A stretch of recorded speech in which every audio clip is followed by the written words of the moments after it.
Assalamualaikum warahmatullahi wabarakatuh. Alhamdulillahi rabbil alamin. Salatu wassalamu ala asyrafil anbiya'i wal mursalin Sayyidina Muhammadin wa ala alihi wa sahbihi ajma'in. Amma ba'du, qala ta'ala a'udzu billahi minasy syaithanir rajim.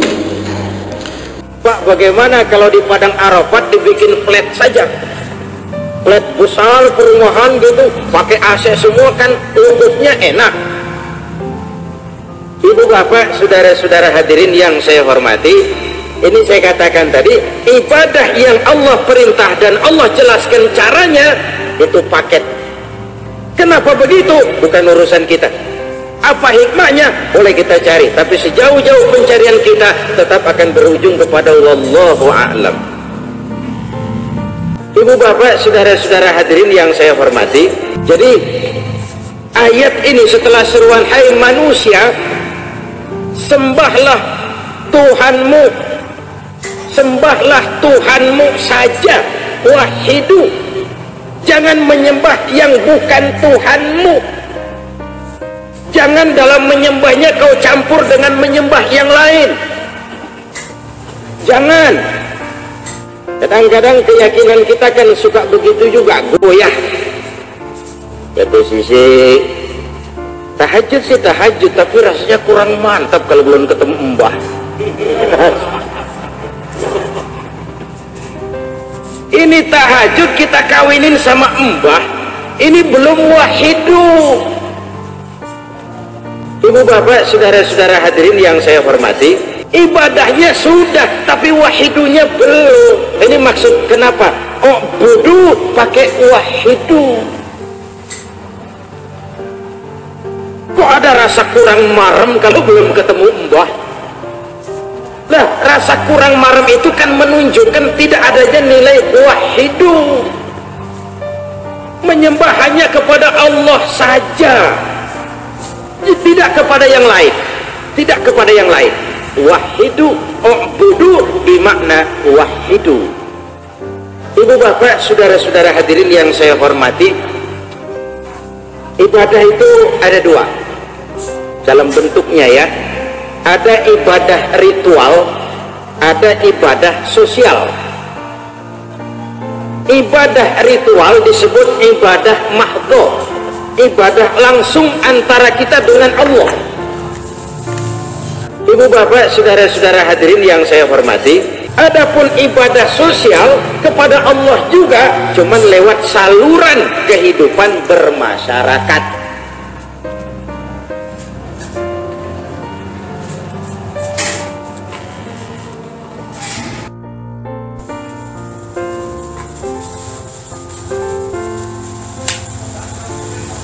Nah, saya ingin menyampaikan bahwa ibadah sosial tidak kalah nilainya dengan ibadah ritual yang perlu kita tanemin. Contoh, sekarang kan musim haji lagi susah nih, kuota, dan memang harus dibatasin. Kenapa? Fasilitas di Mekah, terutama di Mina, itu sangat terbatas. Perlu dibatasin, sebab kalau tidak resikonya kelewat besar. Mekah kota kecil, musim haji dijejali 3,5 juta manusia. Ibu bapak, saudara-saudara hadirin yang saya hormati, Mina itu kota 3 hari dalam setahun. Dalam setahun cuma 5 hari ramainya tuh kota. Fasilitasnya kurang. Nah, ibadah haji itu ibadah mulia, pahalanya luar biasa, tapi kan wajibnya cuma sekali seumur hidup. Kalau sudah, boleh lihat tetangga kita 7 kali kita pergi haji, itu mati juga nggak bakal ditulis di atas batu nisan Fulan bin Fulan haji 7 kali, enggak.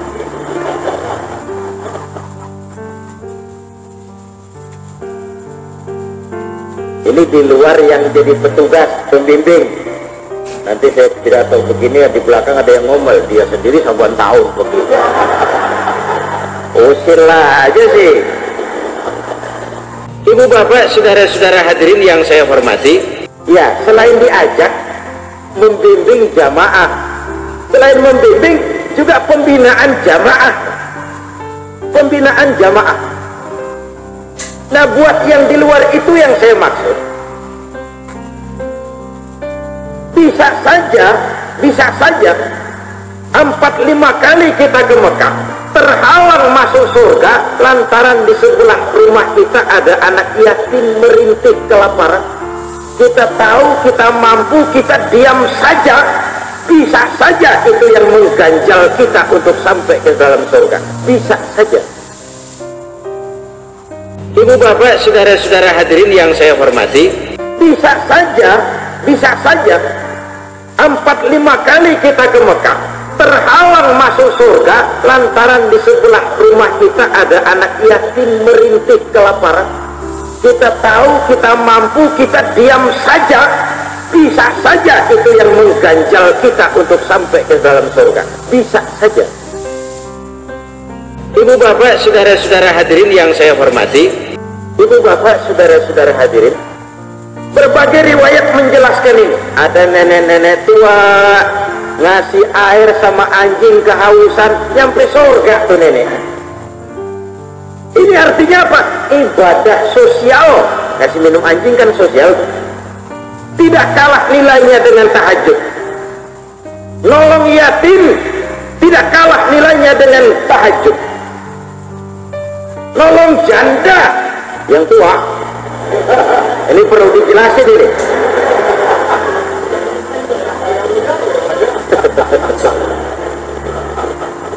ibu bapak, saudara-saudara hadirin yang saya hormati, Ya tergantung niatnya. Kalau niatnya, cuman biasanya kalau jandanya mudaan niatnya jarang yang lempeng biasanya. Niatnya niat tos-tosan gitu kan. Niat tos-tosan. Ibadah sosial itu tidak kalah nilainya dengan ibadah ritual. Jadi kalau tertutup jalan ke arah ibadah ritual, kenapa tidak kita alihkan kepada ibadah yang sosial tadi? Ini yang saya maksud. Ini yang saya maksud. ibu bapak, saudara-saudara hadirin yang saya hormati, Menjelaskan apa? Hiya mislahu, bahwa surah yang akan kamu bikin itu nanti harus sebanding dengan Al-Quran. Hiya mislahu. Dalam hal apa? Bil balaghati, kedalaman arti. ibu bapak, saudara-saudara hadirin yang saya hormati, Wa husnin nazomi, keindahan susunan kata. Balaghah itu artinya kedalaman arti. Ya, ilmu balaghah, ilmu yang mempelajari kedalaman kata. Arti balagh itu sampai. Omongan di bahasa disebut indah, disebut bagus kalau pesan-pesan yang akan disampaikan tertuang dalam kalimat yang dipakai dan disampaikan. Nah, bahasa Quran kalamun baligh, bahasa yang sampai.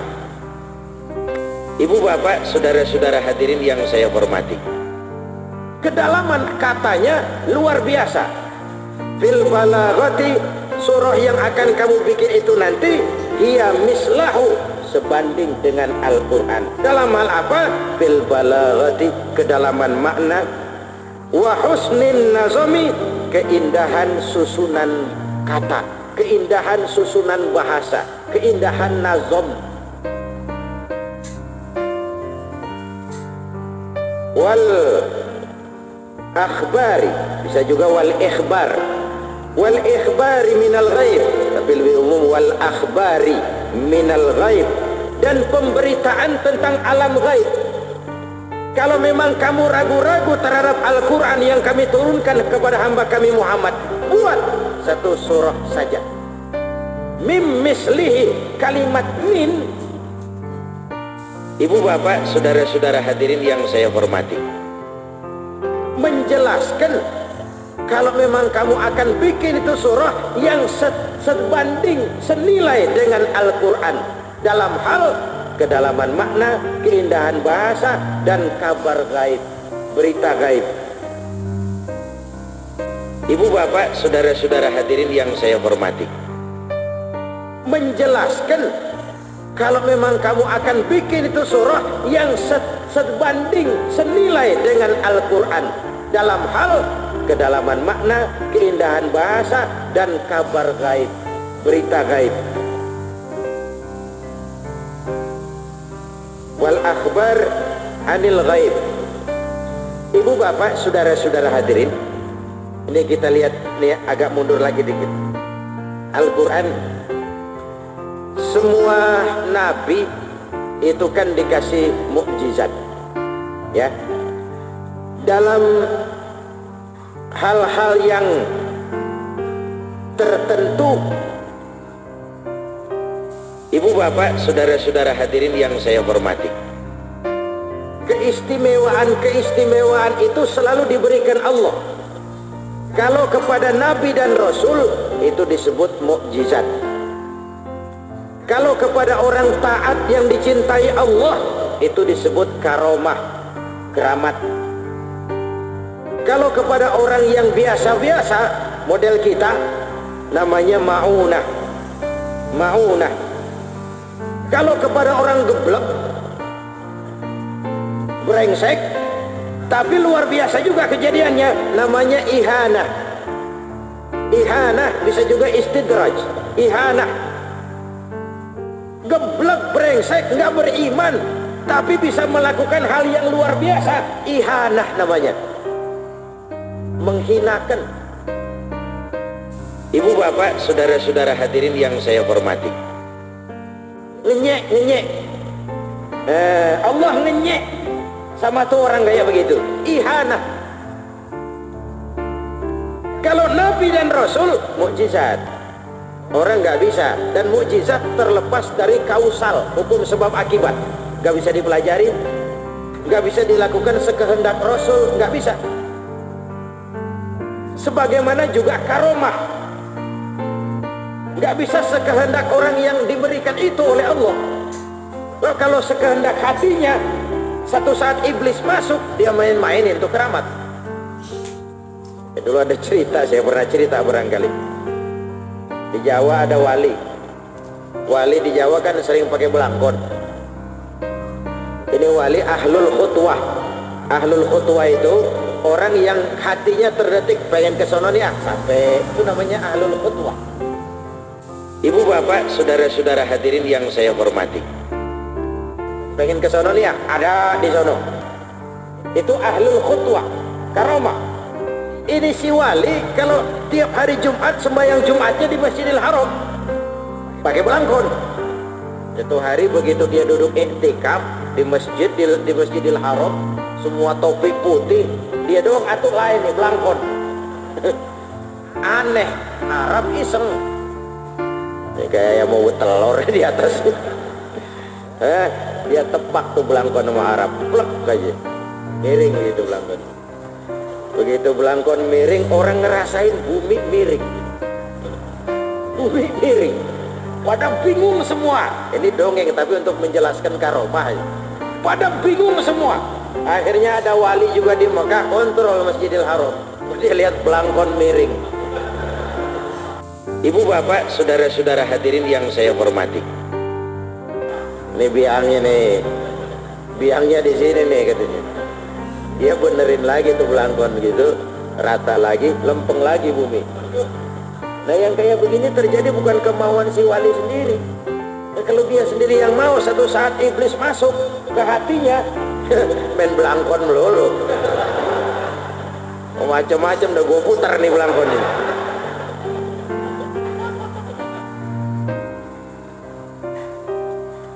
Nah, zaman dulu umumnya mukjizat para nabi itu material indrawi.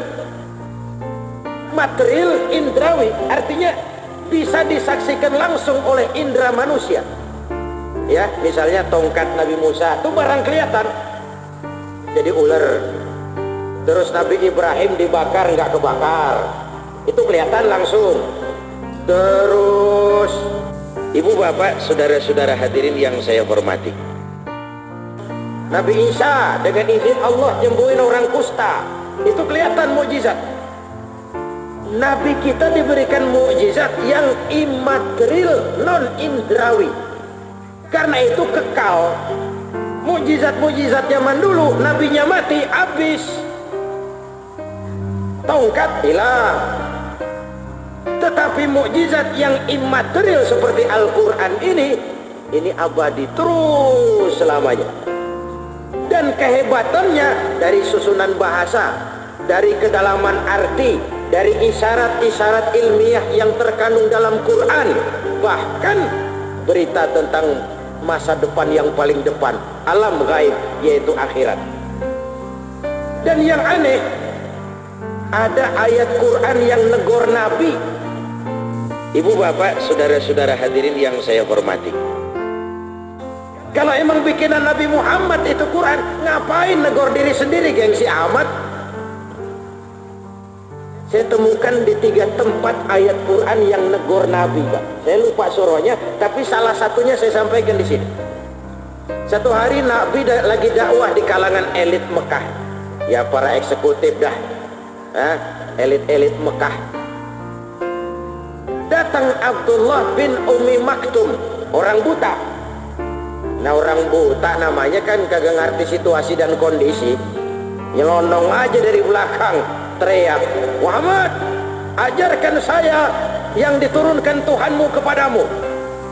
Nah, Nabi dengar, dalam hati Nabi nih, kagak ngerti urusan amat nih orang, kagak ngerti urusan orang, gua kan lagi dakwah di kelompok elit ini. Ntar dulu, nggak bentar dulu. Dalam hati beliau agak masem mukanya. Ibu bapak saudara-saudara hadirin yang saya hormati, beliau agak masem mukanya. Wallahu a'lam bishawab. Terima kasih dan mohon maaf. Wassalamualaikum warahmatullahi wabarakatuh.